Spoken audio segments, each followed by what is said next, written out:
La spéciale formation en tissu batik lancée le lundi 21 octobre dernier a pris fin ce vendredi 25 octobre 2024 à travers la remise des attestations aux participantes. Ainsi, l'ONG Ola Africa et l'association Obiri Ominira ont réussi leur mission qui n'est rien d'autre que l'autonomisation économique de la femme. Les tissus sont conçus made in Benin.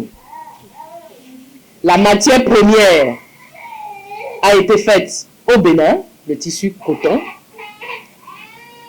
Et la main-d'œuvre, c'est la main-d'œuvre béninoise, des femmes béninoises qu'on a utilisées. Et voilà, nous sommes habillés en béninoise. Nous ne nous sommes pas trompés. C'est une formation qu'on souhaite répéter pour d'autres femmes. Pour que, si même on n'arrive pas à le fabriquer nous-mêmes, qu'on puisse l'acheter auprès de celles qui le font. Je suis particulièrement fière des bénéficiaires. Cet atelier de formation en tissu batik, elles ont prouvé l'amour à la chose. Elles étaient très excitées de découvrir les techniques de fabrication du tissu batik. Nous pouvons le dire, le grain tombé au cours de cette formation germera et portera beaucoup de fruits. Durant les 5 jours qu'a duré cette formation purement pratique, plusieurs techniques sur la conception du tissu batik ont été abordées. Au cours de cette formation, je les ai appris les différentes techniques en tissu batik.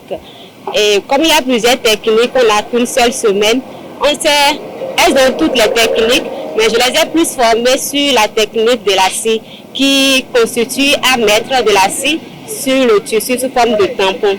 Donc chacune d'elles, là où elles sont, à partir d'aujourd'hui, elles peuvent déjà produire des tissus sans mon aide. Même avec les autres techniques, elles peuvent déjà fabriquer quelque chose. Mais pour la technique de la scie, elles sont déjà compétentes et elles peuvent déjà produire pour elles-mêmes. Je remercie sincèrement l'association Obiri Ominira pour l'initiative et Ola Africa qui l'a accompagnée.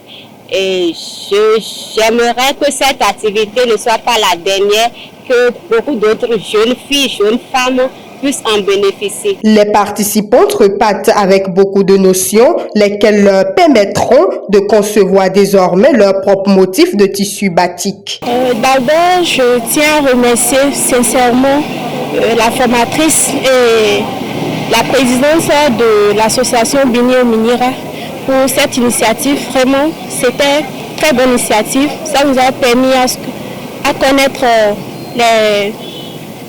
d'abord les matières premières qu'on peut trouver pour pouvoir commencer la teinture de ces tissus. D'abord, on a dit le tissu batik, c'est un tissu sur lequel on met des peintures, des dessins, tout design que nous voulons. Et à partir de cette formation, nous femmes, nous pouvons être financièrement autonomes, comme le projet le dit. Et nous tenons aussi à remercier aussi la présidente ADE de l'association Ola Africa. Donc, nous lui promettons que ce qu'elle nous a appris, ce qu'elle nous a inculqué, nous n'allons pas l'oublier, nous allons le mettre en pratique. Et bientôt, nous aurons aussi nos entreprises que nous allons baptiser, comme elle a dit, Batik House. Avec cette formation, la promotion de l'entrepreneuriat féminin, l'encouragement de l'autonomie financière et la valorisation du patrimoine culturel sont en voie d'être une réalité, et tout ceci pour l'épanouissement de la femme.